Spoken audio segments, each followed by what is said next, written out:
भोजपुरी में एक कहावत है कि भाग्यशाली का हल भूत हाँकता है। खैर यह तो एक कहावत है, पर अगर कभी ऐसा हो जाए कि कोई प्रेत 24 घंटों तक आपकी सेवा में हाजिर हो, तो आपको कैसा लगेगा? अगर आप किसी ऐसे बिगड़ैल भयानक प्रेत को डांटकर अपना काम कराए, जिसे देखकर अच्छे अच्छों की धोती गीली हो जाए, तो इससे आश्चर्य की बात और क्या हो सकती है। पर हाँ, यह कहानी कुछ ऐसी ही है। एक किसान कैसे एक प्रेत को अपने बस में करके अपना बहुत सारा काम कराता था। कैसे कभी कभी वह प्रेत अपने प्राणों की भीख मांगता हुआ गिड़गिड़ाता था। आखिर वह प्रेत उस किसान के चुंगल में फंसा कैसे?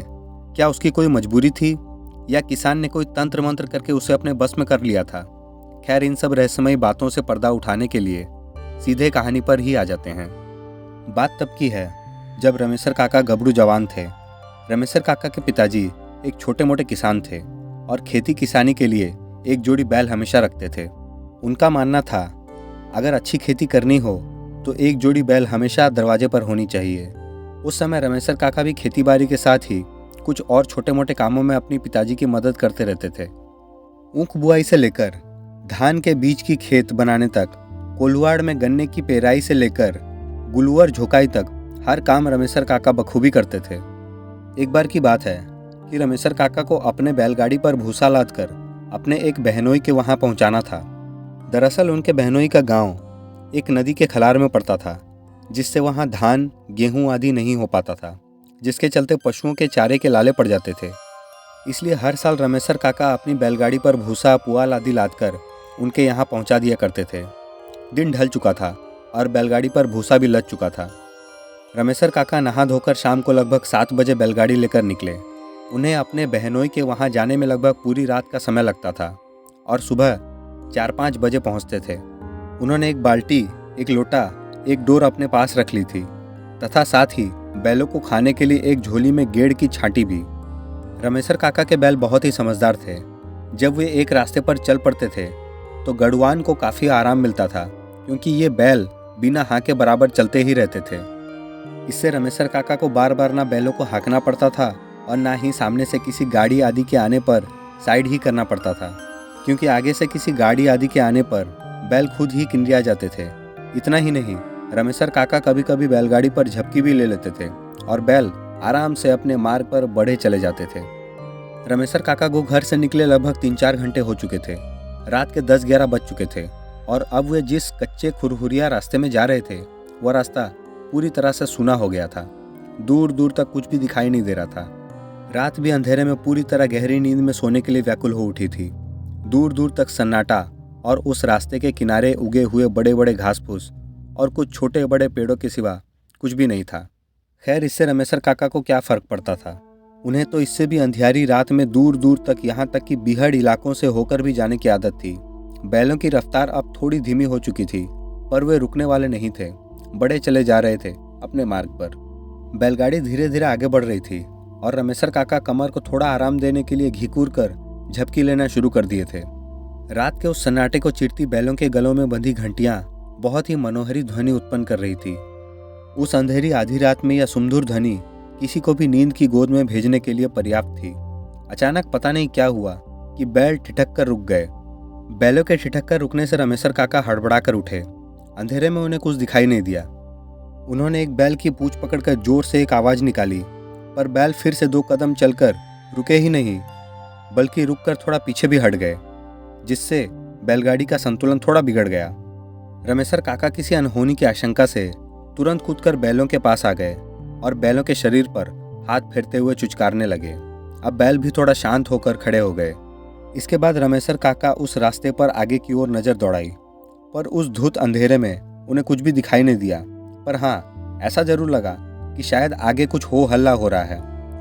रमेसर काका स्थिति को तुरंत समझ गए।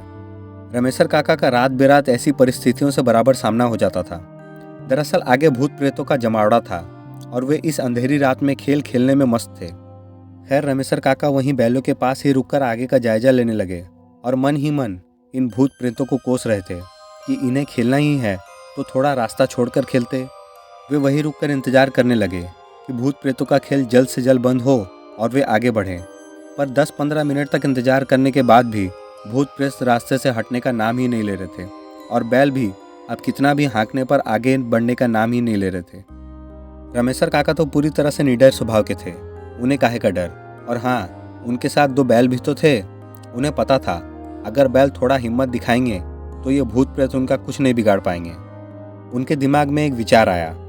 अब वे बिना देरी किए बैलों के पगों को पकड़कर बैल के आगे आगे चलने लगे, और अब बैल भी उन्हें अपने आगे आगे चलता देख धीरे धीरे उनके पीछे हो लिए। भूत प्रेतों के पास पहुंचते ही एक अजीब सी घटना घटी। वे सारे भूत प्रेत अब अजीब अजीब डरावनी आवाज़ें निकालने लगे। बैल थोड़े से सहम गए थे, पर रमेशर काका ने हिम्मत न हारते हुए बैलों को चुचकारते हुए उन्हें आगे खींचने की कोशिश करते रहे। जब रमेशर काका थोड़ा आगे बढ़ते तो भूत प्रेत भी थोड़ा आगे बढ़ जाते, पर रास्ते से हटते नहीं और फिर से भयंकर रूप बनाकर डरावनी आवाज़ें निकालते। अब रमेशर काका ने ताल ठोकते हुए उन भूत प्रेतों को चुनौती दे डाली। उन्होंने कहा, हिम्मत है तो आगे बढ़ो, पीछे क्यों घिसक रहे हो। एक बड़ा भयंकर प्रेत ने भयानक आवाज़ करते हुए एकदम से रमेशर काका के पास ही आ गया। रमेशर काका तो पूरी तरह से सतर्क थे। उन्होंने बिना देरी किए एक जोर का लात उस प्रेत को दे मारा, और मार पड़ते ही वह प्रेत तिलमिलाकर थोड़ा दूर हट गया। अब कुछ भूत प्रेत उस मार के थोड़े किनारे हो गए थे और थोड़े डर सहम गए थे, पर अब भी वह गुस्से लग रहे थे। अब रमेशर काका की बुद्धि भी काम नहीं कर पा रही थी, क्योंकि अब तो बैल एकदम से ही आगे बढ़ने का नाम ही नहीं ले रहे थे, और इस भयावह अंधेरी रात में इस समय अब किसी व्यक्ति के उस रास्ते से आने जाने की कोई उम्मीद भी नहीं थी। और रमेशर काका सुबह होने का इंतजार भी नहीं करना चाहते थे। रमेशर काका को एक तरकीब सूझी।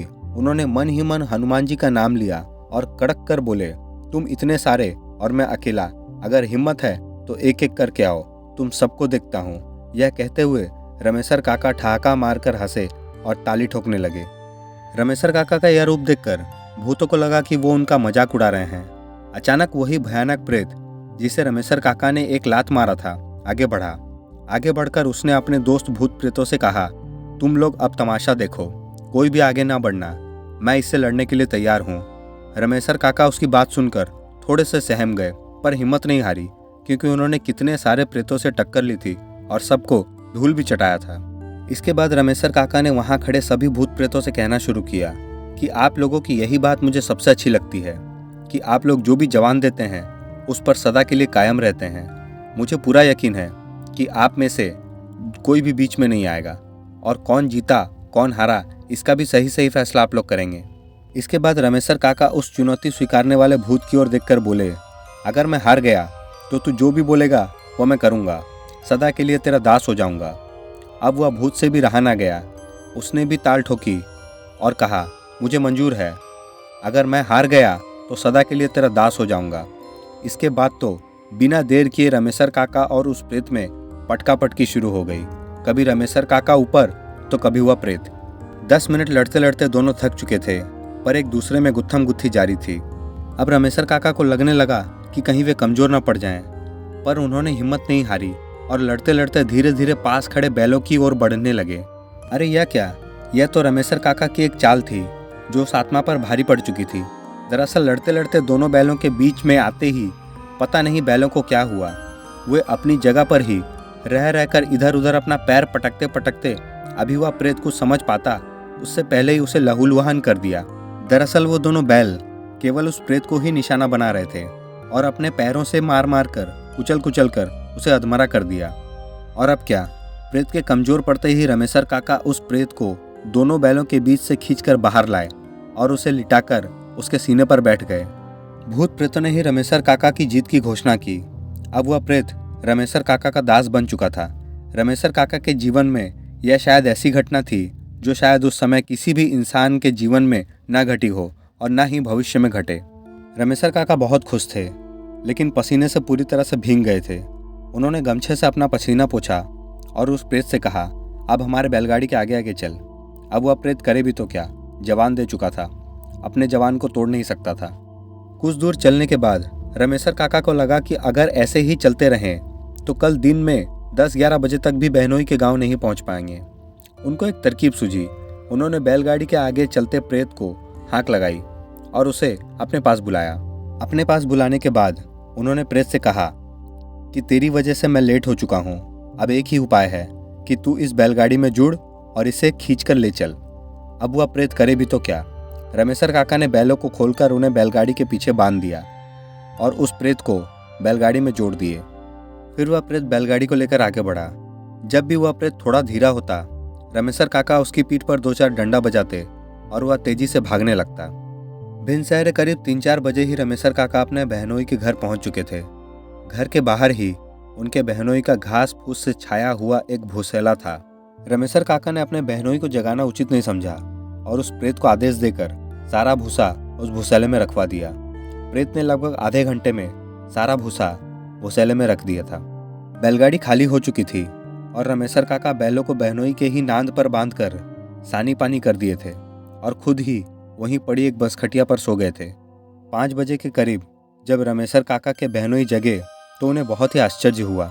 उन्होंने देखा कि रमेसर तो बसखटिया पर सोया है, यह कब आया और यह भूसा भी उतार कर भूसेले में रख दिया।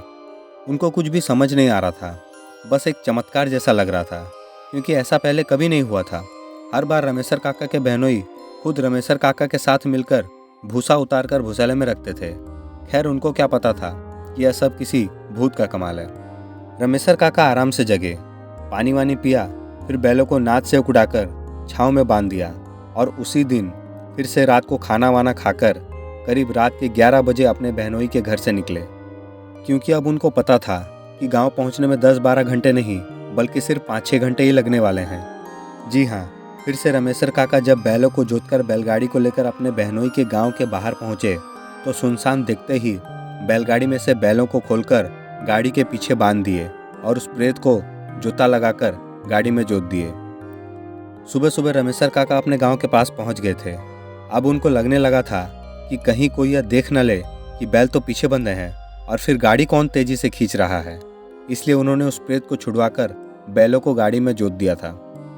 रमेसर काका तो अब उस प्रेत से बहुत सारा काम करवाना शुरू कर दिए थे, पर सदा ध्यान रखते थे कि इसकी भनक किसी भी गांव वाले को ना लगे, नहीं तो सब गुड़गोबर हो जाएगा। दोस्तों, यह कहानी यहीं समाप्त होती है। अगर कहानी पसंद आए तो चैनल को लाइक, शेयर, सब्सक्राइब जरूर करें। साथ ही साथ बेल आइकन को भी दबा लें।